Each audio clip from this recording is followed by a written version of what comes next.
bajeti hii ya serikali. Awali ya yote naomba niwapongeze mheshimiwa mawaziri wahusika, lakini nipongeze taasisi zote za Wizara ya Fedha kwa kazi kubwa wanayoifanya. Mheshimiwa Mwenyekiti, nimemsikiliza vizuri sana Waziri wa Fedha na bajeti yake kwa ujumla, lakini yako mambo mawili nataka nishauri ambayo naona tunarudi kule tulikokuwa tumetoka. Nataka niongee hili la swala la usafirishaji husiana na swala wa ushuru wa magari ya mizigo. Mheshimiwa Mwenyekiti, serikali imeboresha bandari. Tumepanua bandari, imeanza kuingiza mizigo mingi sana ndani ya nchi yetu na kwenda maeneo mengine. Na haya yote ni kutokana na juhudi za serikali, lakini Mheshimiwa Rais kuwekeza kwa juhudi kubwa kwamba bandari hii iweze kuwa na tija.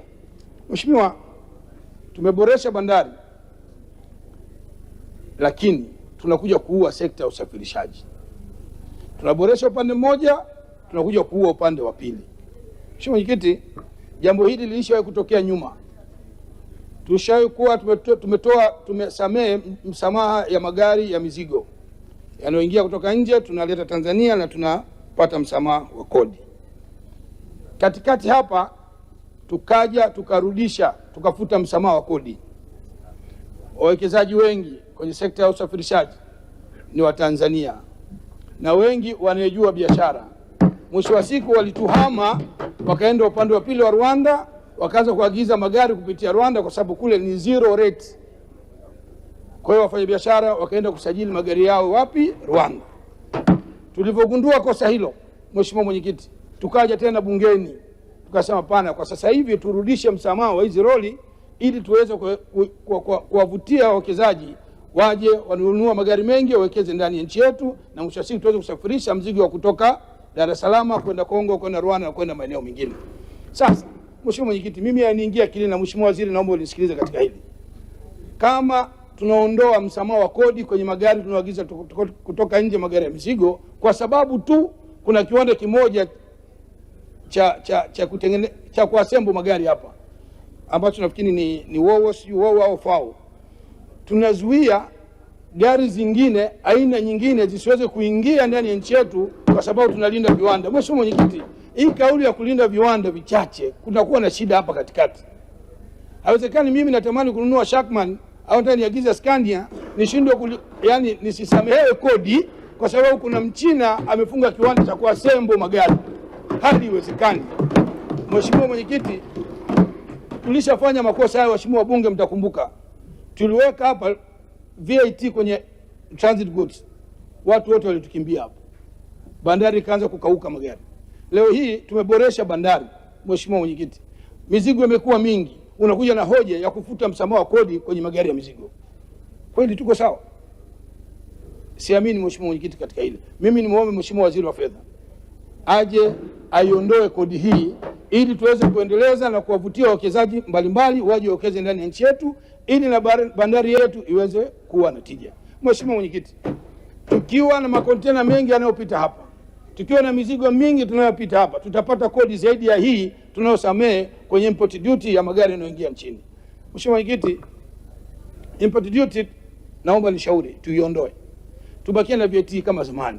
Ninaamini kama nia njema ya kuboresha bandari zetu, basi niombe serikali ije sasa na mbadala mwingine. Mimi nashauri tuiondoe kodi. Waheshimiwa wabunge, naomba mniunge mkono katika hili.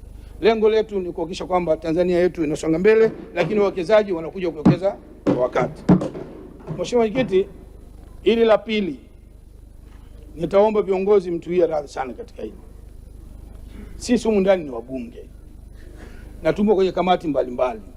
Tunauelewa sana na kujua mambo mengi kuliko vile ambavyo nadhani kwamba kuna jambo tukilisimamia sisi tumefanywa lobbying na watu wengine ili waweze kufanikiwa. Tunapitia kwenye kamati mambo mengi na tunayaona na tunataka kuja kuchangia kwa lengo la kuijenga nchi yetu, lakini kuongeza mapato ndani ya serikali yetu. Mheshimiwa, mwaka jana serikali kuja na commitment hapa. Wakati huo tunalia kelele ya bandari kurudishiwa wafeji zao. Leo hii kila mbunge akisimama hapa anaisifia bandari kwa sababu unaona bandari sasa kunakuwa na tija, zinajengwa, zinapanuliwa na mizigo mingi inafika. Swala la mamlaka ya viwanja vya ndege. Mheshimiwa Mwenyekiti, mwaka jana serikali isema mwaka huu watarudisha tozo za passengers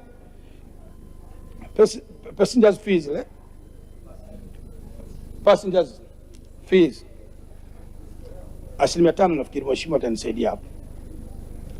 Mwaka huu hakuna hata kimoja kilichofanyika. Nini maana yangu? Mheshimiwa Mwenyekiti, tozo hizi zililenga kwa ajili ya kuboresha viwanja na kujenga viwanja vingine vya ndege. Tukijenga viwanja vya ndege vizuri, tukajenga viwanja vya kisasa, na hatimaye hii kitu ambacho tunakataa kukipeleka TIA tutakipata kupitia kwenye kodi na watalii wengi na wageni wengi wakiweza kutumia viwanja vyetu. Sasa leo tumekwenda zero.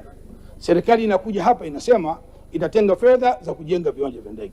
Mheshimiwa Mwenyekiti, nimesikiliza kwenye budget. Tunajenga uwanja wa Mwanza, tunajenga uwanja wa Kia kule, tunajenga hoteli na viwanja vingine mbalimbali. Mheshimiwa, uwanja wa Msalato hapa, serikali tumeingia mkataba. Certificate zile wanazozitoa kuzileta kwa ajili ya madai zinacheleweshwa kulipwa, na hatimaye tunajikuta mkataba ambao tunaongea nao labda wa bilioni 10-20 tunalipa mpaka bilioni 30. Ni vizuri sana Mheshimiwa Mwenyekiti, fedha hizi za tozo zirudi maeneo husika na sisi tuweze kuzisimamia. Mheshimiwa Mwenyekiti, nasema hivyo kwa sababu viwanja hivi vikikamilika vikiwa vingi, ndege zikianza kutua nyingi na watalii wakaja wengi, tutapata fedha nyingi kukusanya kodi kuliko hiki tunachokizuia kwa sasa kisiweza kwenda kutumika kwa ajili ya kujenga viwanja vyetu vya ndege. Mheshimiwa, ninaamini muda wangu umekwisha, lakini nitakuja na amendment hapa.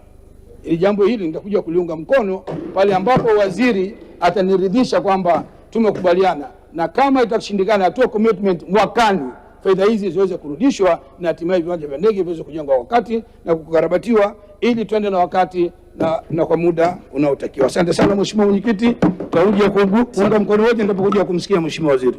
Asante.